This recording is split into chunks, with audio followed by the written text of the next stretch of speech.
It should be Jake Williams and the EL Nation of Damon Lyle waving the flag for all the ELs across the world. Matt Lowe and Phil Lyclett, row number 2. Row 3 will be Ray Clifton and Jack Favreau. Ben Norman and Kate Helms also out there. Craig Clayton, he had a storming run. So too Mark McDonald. But Jamie Oldfield looking to be the only driver to win 3 heat races and be the only one within a chance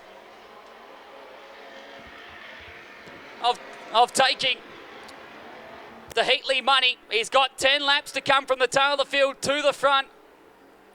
But he's got a stagger of cars, and they're all led by Jake Williams of all.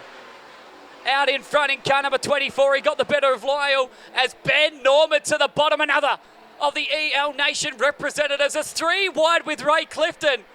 A battle for second now turns into a battle for forces. They're 3 wide again for the lead. The EL's trying to make Jake Williams into a sandwich, and Damon Lyle from the top side to the lead. What a move around the outside by the West Australian number 2, the Auto Pro Novus Glass Falcon. What a move. Ray Clifton, I'm not sure if he's on the racetrack down there in turns 1 and 2. A lot of dust coming up from the pole line. The 73 Commodore Ray Clifton all the way from Broome in the far north of our state. Damon Lyle digging again on the outside. Damon Lyle, probably the most formed driver in street stock racing in Western Australia once we turned the lights back on and started racing again halfway through last year. He won the Shinju Matsuri Festival in Broome.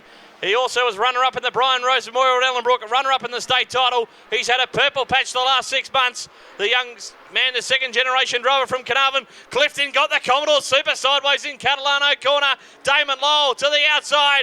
And the Carnarvon Signworks Falcon now leads. Clifton back to second. What a battle for the Miners. Can Jamie Oldfield go through the heat racing undefeated? Gavin Yates out of harm's way over there in turn number 2 as Lyle and Clifton continue their absolute ding-dong battle for the race lead. It's Holden versus Ford at its absolute best here in Bunbury. Half race distance completed this time by for your leader. If he can hold on, Damon Lyle has finally found a top side. He does like as he runs into P17. He's finally started to clear out on Ray Clifton, but don't look now again as Oldfield is up to 4th place. He's found the dirt on the top side. They know the car doesn't work on the bottom when it's slick like this. He's trying to chase the dirt up top. And if he can get towards another 2 positions, he'll be the only driver to go with the undefeated voucher for $500 thanks to Heatley's. But he's got Lyle, as we've already said, into a massive purple patch here in Western Australian. Ray Clifton, who's no slow coach, but he's finally found his feet in the street stocks. He's chasing the bottom. There's where the dust is coming when they hit the bottom. Yeah, Ray Clifton, he's on the real bottom side of the racetrack at the moment. Jamie Oldfield just working the Commodore to perfection, about half track high. Here he comes to the outside of Ray Clifton, the 2 Commodores side by side as they race off into turn number 3. The 4-time and current West Australian champion now hits second place in the Novell Smash Repairs Commodore.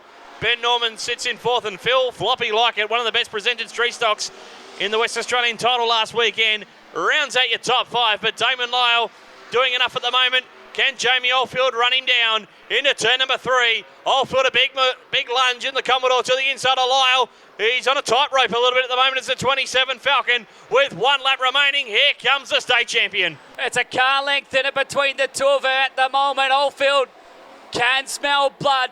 He will go through the heat race undefeated if he can get through these last 2 corners with a slide job as well. He dives to the inside. Lyle on the top side. Oldfield tries to slide up, but Lyle had him cleared. Damon Lyle takes the win. Second will be Oldfield. Third in a great effort from Ray Clifton. Back then to Ben Norman, Phil Lyclett.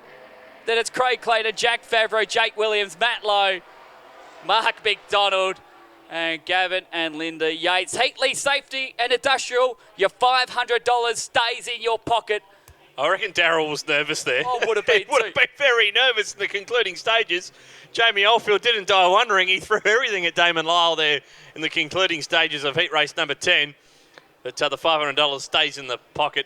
I've always admired from afar how great are supporters of Heatley's of this racetrack. They're unbelievable people, unbelievable supporters. Massive supporters here of the Makes Making History Bunbury Speedway, and he said someone was going to get the Italian GST on Monday if that was taken, but a hands up moment for Damon Lyle as he takes the win in heat race Number 10.